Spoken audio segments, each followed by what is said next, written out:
Hello दोस्तों, welcome to movies trivia. और आज हम आपके लिए लेकर आए हैं vanishing on the 7th street. और ये कहानी बहुत ही दिलचस्प है, पर उससे भी ज्यादा ये कहानी अजीब और मिस्टीरियस चीजों से भरी हुई है। और इस कहानी में हमें बताया गया है कि अमेरिका के शहर डिट्रॉइट में अचानक एक दिन अंधेरा छा जाता है। पर अजीब बात यह है कि उस अंधेरे में इस शहर की पूरी आबादी गायब हो जाती है और सिर्फ गिने चुने लोग ही बच जाते हैं। और अब इनको ना सिर्फ इस अंधेरे से निकलना है, बल्कि उस मिस्टीरियस चीज का भी मुकाबला करना है जिसकी वजह से पूरे शहर के लोग गायब हो गए हैं।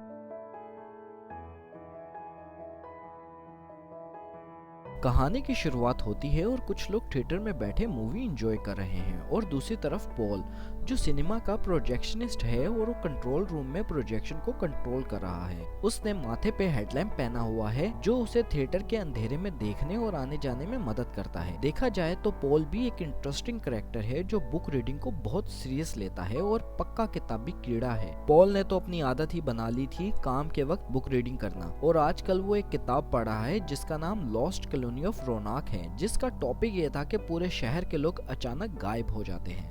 अब पॉल उठता है और प्रोजेक्शन के कुछ बटन्स प्रेस करने लगता है, लेकिन जब वो ऐसा करता है तो अचानक पूरे सिनेमा की लाइट चली जाती है और चारों तरफ गुप्त अंधेरा छा जाता है। और पॉल जिसने हेडलैम्प लगाया हुआ है तो उसे थिएटर रूम तक जाने में ज्यादा दुश्वारी पेश नहीं आती, लेकिन पॉल जैसे ही लॉबी तक पहुंचता है वो हैरान हो जाता है। उसकी किताब सच हो गई थी।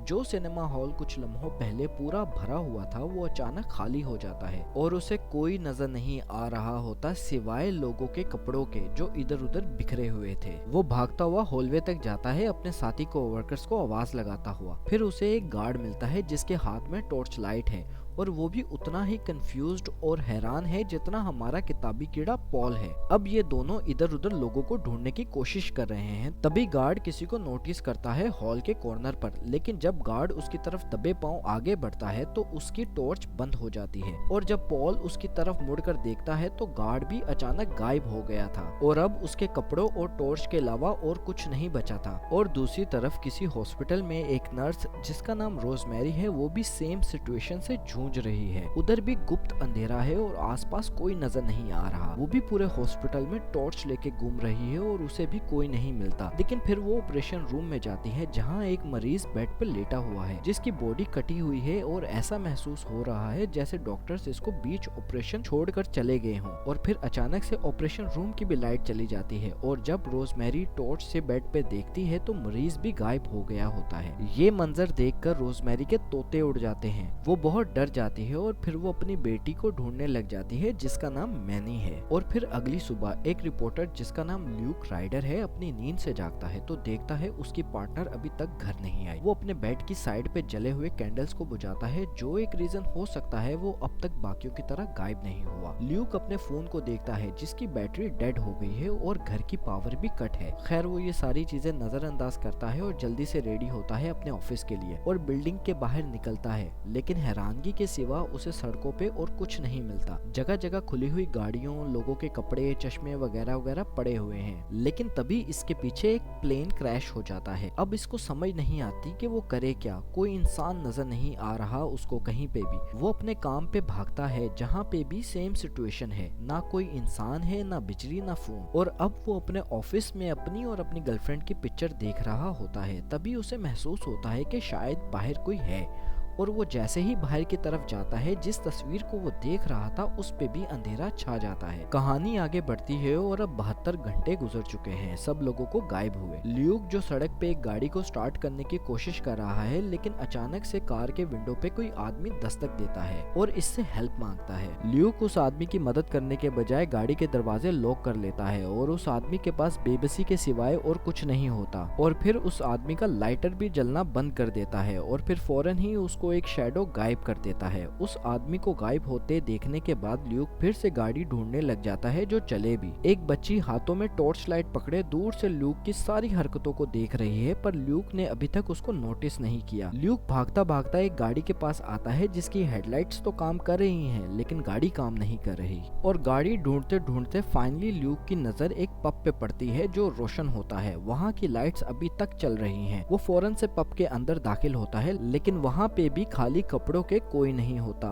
वो आराम से बैठता है और अपने लिए एक ड्रिंक बनाता है। ड्रिंक पीकर वो पावर की सोर्स ढूंढने बेसमेंट में जाता है, जहाँ बैकअप जनरेटर अभी तक चल रहा है। लेकिन ल्यूक के मुबारक कदम पड़ते ही वो देखता है कि उसका भी डीजल खत्म होने वाला है। इतने में एक 12 साल का बच्चा जिसका नाम जेम्स है इस पे बंदूक तान देता है। जेम्स ल्यूक से कहता है अपनी टॉर्च नीचे रखो और इसे गन पॉइंट पे ऊपर लेकर जाता है। अब जेम्स अपनी कम उम्री की वजह से ल्यूक से डरा भी हुआ है, लेकिन ल्यूक उसे यकीन दहानी कराता है वो उसे नुकसान नहीं पहुंचाएगा। फिर जेम्स फाइनली बंदूक नीचे कर देता है और अपने आप को इंट्रोड्यूस कराता है और बताता है कि ये पब उसके डैड का है। और वो बताता है कि वो और उसकी माँ ही बचे थे जब सबके गायब होने का पहला दिन था और उसकी माँ अभी एक पास के चर्च में मदद मांगने गई है। जेम्स उसी का इंतजार कर रहा है। अब ल्यूक उसको बताता है कि बाहर अभी भी बहुत अंधेरा है, जबकि घड़ी में दोपहर के 11 बज रहे हैं। जब से ये गायब होने का सिलसिला शुरू हुआ है, रातें बहुत ही लंबी और दिन सिर्फ कुछ घंटों के बन के रह गए हैं और ऐसा लग रहा है कुछ दिनों में सूरज बिल्कुल ही नहीं निकलेगा, जिसका मतलब तुम्हारी माँ के वापस लौटने के इम्कानात नहायत ही कम है। जेम्स इसकी बात पे यकीन नहीं करता और कहता है मैं तब तक वेट करूंगा जब तक मेरी माँ वापस लौट नहीं आती। ल्यूक जेम्स को मनाने की कोशिश करता है कि मेरे साथ चलो अगर जिंदा रहना चाहते हो, लेकिन जेम्स नहीं मानता। अब अजीब बात यह है कि ल्यूक को देखा जाए तो बहुत ही खुदगर्ज इंसान लगता है, क्योंकि इसने उस आदमी की हेल्प नहीं की थी और वो मर गया था, लेकिन जेम्स की मदद करने को यहाँ इंसिस्ट कर रहा है। खैर इतने में वहाँ वो हॉस्पिटल की नर्स पहुँच जाती है अपनी बच्ची मैनी को ढूंढते हुए, और ऐसा महसूस होता है कि इसका दिमाग खराब हो चुका है, क्योंकि वो जेम्स और ल्यूक पे बंदूक तान देती है कि मेरी बच्ची कहाँ है, मुझे पता है तुम दोनों ने ही उसे गायब किया है। और फिर गुस्से में काउंटर पे एक फायर करती है और बिलक बिलक के रोने लग जाती है। और दूसरी तरफ सिनेमा वाला पॉल अब बहुत जख्मी हालत में अंधेरी सड़क पर अकेला चलता जा रहा है और उसकी टॉर्च बस बंद होने ही वाली है, लेकिन पॉल की किस्मत अच्छी है, उसे एक बस स्टेशन मिल जाता है जिसकी लाइट्स अभी भी ऑन है। और इधर पब में जेम्स रोजमेरी को पीने के लिए पानी देता है ताकि वो थोड़ा रिलैक्स हो पाए।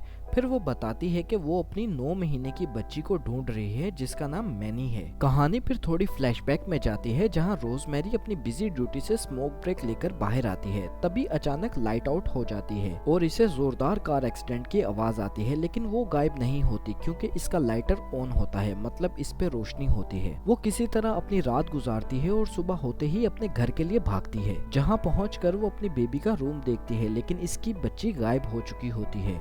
और अब प्रेजेंट डे में रोजमेरी अपने बैग से ग्लो स्टिक्स निकालती है, जिनकी वजह से वो अब तक जिंदा है और गायब नहीं हुई। वो एक स्टिक जेम्स के गले में डाल देती है, लेकिन इतने में इन्हें बाहर किसी की चिल्लाने की आवाज आती है। रोजमेरी कहती है लगता है कोई मुसीबत में है, हमें इसकी हेल्प करनी चाहिए। हालांकि ल्यूक बिल्कुल भी इंटरेस्टेड नहीं होता हेल्प करने के लिए, लेकिन रोजमेरी और जेम्स इंसिस्ट करते हैं, तो ल्यूक बाहर जाता है और आवाज को फॉलो करता हुआ बस स्टेशन तक जा पहुंचता है, जहां इसे पॉल जख्मी हालत में मिलता है और वहां इन्हें अंधेरे में किसी की सरसराहट भी महसूस होती है, लेकिन ल्यूक अपनी जान की परवाह किए बगैर पॉल की जान बचा लेता है और उसे सेफली पब के अंदर ले आता है। फिर रोजमेरी पॉल की मरहम पट्टी करती है और फिर पॉल बताता है जब अंधेरा हुआ तो वो बचा रहा क्योंकि उसने हेडलैम्प पहना हुआ था, लेकिन कुछ लम्हों के लिए जब हेडलैम्प बंद हुआ तो उसके सर पे किसी ने जोरदार वार किया और मैं भी अंधेरे की छांव में आ गया। वहाँ कोई साया कुछ मेरे कानों में बोली जा रहा था, लेकिन इतने में मेरा हेडलैम्प दोबारा काम करने लग गया और मैं बचते बचते किसी तरह बस स्टेशन तक पहुंचा। और फिर ल्यूक पूछता है तुम्हें किसने मारा, जिसके जवाब में पॉल बताता है उसका कोई जिस्म या चेहरा नहीं था, वो बस एक साया था। और रोजमेरी जो कि कैथलिक है वो कहती है वो सब मर गए क्योंकि खुदा ने उनको सजा दी है। ल्यूक कहता है ऐसा नहीं है, ना ही कोई खुदा है और ना ही किसी ने उनको सजा दी है। फिर पब की लाइट ब्लिंक करती है, ये सभी नीचे जनरेटर को देखने जाते हैं। ल्यूक जनरेटर फिक्स कर लेता है और फिर पॉल इन्हें बताता है वो किताब के बारे में, द लॉस्ट कॉलोनी ऑफ रोनाक। वो बताता है 1587 रोनाक के आइलैंड पे लोग इसी तरह रातों रात गायब हो गए थे। बाकी लोगों को तब पता चला जब वहाँ की एक शिप मिली और जब लोगों ने वहाँ जाकर देखा तो बिल्कुल इसी तरह लोग गायब हो गए थे, अपने खाने पीने का सामान, कपड़े इसी तरह छोड़कर। और वहाँ सिर्फ एक ही चीज वो लोग छोड़ गए थे, जो कि एक मेटल फेंस पे लिखा हुआ था लव्स क्रोटॉन। ल्यूक पूछता है इसका मतलब क्या है। पॉल कहता है इसका मतलब आज तक किसी को पता नहीं चला और ये आज भी एक राज है। पॉल फ्रस्ट्रेशन में जनरेटर पे टांगे मारने लग जाता है, लेकिन इधर भी बेचारा अपने ही टांग जख्मी करता है। फिर ये लोग उसे ऊपर ले आते हैं और पूल टेबल पे लटा देते हैं। ल्यूक बर्फ लेने जाता है, लेकिन बर्फ भरते हुए ल्यूक को याद आता है जब वो लास्ट टाइम अपने ऑफिस में था और ब्रॉडकास्टिंग स्टूडियो में उसने वो लास्ट न्यूज देखी थी जिसमें एक औरत लाइव रिकॉर्डिंग में अंधेरे की नजर हो जाती है और वो भी बोलते बोलते। उसके बाद ल्यूक लाइव रिकॉर्डिंग देखता है एक आदमी की, जिसमें वो बताता है कि इस वबा से लड़ने और जिंदा रहने का एक ही हल है, हमेशा अपने पास लाइट रखो और किसी पे यकीन नहीं करना सिवाय लाइट के। और फिर ल्यूक को एक आइडिया आता है। वो कहता है हमें शिकागो जाना चाहिए जहाँ बाकी के सर्वाइवर्स हैं और यहाँ का जनरेटर कभी भी जवाब दे सकता है। मैंने आते वक्त एक गाड़ी देखी थी जो वर्किंग कंडीशन में थी। हमें इस जनरेटर की बची हुई बैटरी से उस गाड़ी की बैटरी चार्ज करनी चाहिए और इधर से निकल जाना चाहिए। रोजमेरी को ये आइडिया पसंद नहीं आता। वो कहती है ये जो कुछ भी हो रहा है इसके पीछे कोई ना कोई वजह जरूर है, पर ल्यूक किसी तरह रोजमेरी को मना लेता है। तो ये लोग फैसला करते हैं कि जेम्स पॉल के साथ पब में रहेगा और ल्यूक और रोजमेरी जाएंगे और गाड़ी को यहाँ लेकर आएंगे। ल्यूक और रोजमेरी निकल जाते हैं और गाड़ी तक पहुँच जाते हैं। ये दोनों बिना कोई टाइम वेस्ट किए गाड़ी को धक्का मारना स्टार्ट कर देते हैं पब की तरफ लाने के लिए। और दूसरी तरफ पॉल जेम्स से सवाल जवाब शुरू कर देता है और आहिस्ता आहिस्ता बेहोश भी होता जा रहा है। जेम्स उसे हिलाकर होश में रहने का कहता है। पॉल जेम्स से रिक्वेस्ट करता है कोई म्यूजिक प्ले कर दो। जेम्स जैसे ही म्यूजिक प्ले करता है वो अपने ख्यालों में खो जाता है और देखता है उसका पब फिर से लोगों से भरा हुआ है और सब लोग अपना टाइम एंजॉय कर रहे हैं। पर पॉल उसके सपने तोड़ता है और उसे कहता है मेरे लिए पानी लेकर आओ। और जेम्स जब पानी लेने के लिए जाता है तो लाइट फिर से ऑफ हो जाती है और दूसरी तरफ ल्यूक और रोजमेरी धक्का मार मार कर थक कर थोड़ी देर बैठ जाते हैं। और ल्यूक रोजमेरी को बताता है मेरी एक्स वाइफ अब शिकागो होती है। और जब ये दोनों इसी तरह बातें कर रहे होते हैं ल्यूक की नजर एक छोटी बच्ची पर पड़ती है जिसने हाथों में टॉर्च लाइट पकड़ी है और दूर से इन्हें ही देख रही है। ये वही बच्ची होती है जो पहले भी ल्यूक को देख रही थी जब वो सड़क पर अकेला था। ल्यूक उस बच्ची के पीछे जाता है लेकिन वो बच्ची भाग जाती है। ल्यूक भी उसके पीछे भागता है और फिर अंधेरे का साया ल्यूक को अपनी अंधेरी दुनिया में लेकर जाने ही वाला होता है, लेकिन उसे गाड़ी की हेडलाइट बचा लेती है।